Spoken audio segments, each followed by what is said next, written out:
السلام عليكم ورحمة الله وبركاته.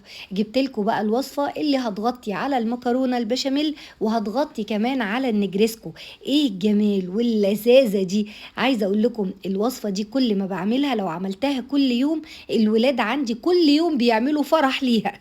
اول حاجة هنجيب بطاطس مكعبات حوالي 3 بطاطسات كده، بقطعها مكعبات وسط، وافضل يا ست الحبايب اغسل فيها لغاية ما النشا اللي فيها ينزل وميتها تبقى صافية زي ميه الحنفيه كده، تقرمش معاكي في الزيت من غير اي اضافات.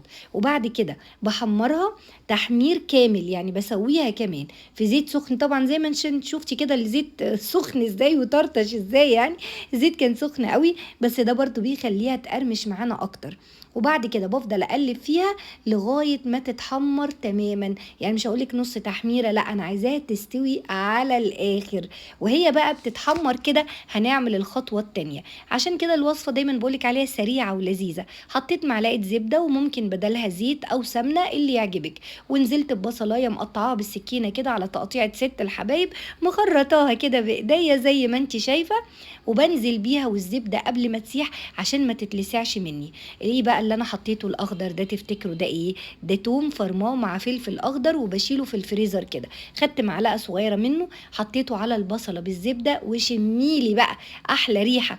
وفي نفس الوقت على العين التانية بحمر في البطاطس كده زي ما انت شايفة. اشتغلي كده الخطوتين مع بعض تبقي خلصتي على طول. وبعد كده جبت صدرين فراخ ورحت مقطعاهم مكعبات كده بالشكل ده، وحطيتها على طول على البصلة بالتومة، وهقلبها وهحط عليها ملح فلفل اسود توم بودر بصل بودر. هتحطي حاجة تاني يا ستالة؟ لا خالص، بصل بودر وتوم بودر وملح وفلفل اسود، مش اكتر من كده.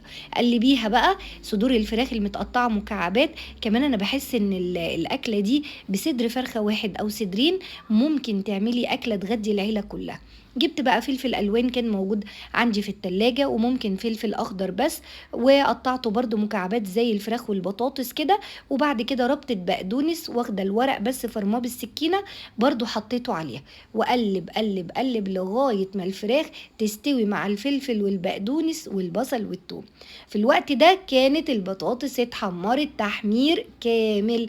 طلعتها كده على مناديل وسبتها لغاية ما تبرد، وتكون في نفس الوقت الفراخ استوت معانا تمام. الفراخ استوت، عملنا حفرة، خليت الزبدة طلعت لي تاني كده، وجبت معلقة كبيرة مليانة دقيق وحطيتها في الحفرة، وفضلت اقلب كده اشوح الدقيق. الدقيق هنا بقى لما اجي دلوقتي احط اللبن زي ما هتشوفي هيعمل لي صوص كريمي حلو قوي كأنك حاطه كريمة، وانا ما عنديش كريمة بس انا كده هديكي طعم وقوام الكريمة بالظبط في الاكلة. وبعد كده حطيت اللبن حوالي لتر لبن، وفضلت اقلب بالشكل ده واخلي الفراخ والخضار اللي انا حطيته ياخدوا غلوة. دي بقى يا ست الحبايب دي جريمة بقى اللي انا حطيتها دي.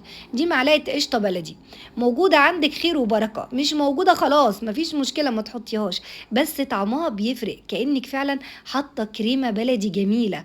بس كده وبتاخد غلوة بتبقى بالشكل ده في الآخر. بصي الدقيق خلى اللبن تقل ازاي، كأنك عاملة بشاميل خفيف اهو، ولا عملتي بشاميل لوحده ورحتي حطيتيه على الفراخ ولا الكلام ده خالص، كله كله في قلب بعضه كده وعيشي يلا. بعد ما تغلي بقى بالصوص بتاعنا الجميل ده، نروح جايبين البطاطس المكعبات حاطينها عليها، والخفية اللي انت شايفاها دي هتتقل بعد شوية لما البطاطس تغلي مع الفراخ في الصوص الجميل ده، وفي نفس الوقت هتركز وتتقل اكتر واكتر.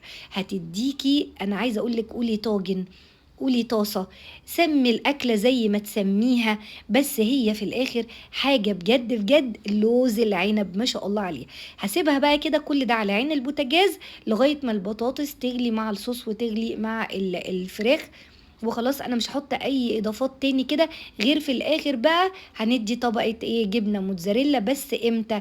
بعد ما البطاطس تغلي وتقصر، يعني تتقل معانا وتركز اكتر زي ما انت شايفة كده. بس كل شوية قلبيها عشان لا قدر الله ما تلزقش منك، الدقيق ممكن يخليها تلزق. بصي كده بقى ركزت وتقلت ازاي. هنا بقى هروح جايبه الحروف كلها بسباتيولا كده، اخد كل حروف اللبن دي ادخلها كده جوه واطفي النار، انا كده طفيت عين البوتاجاز.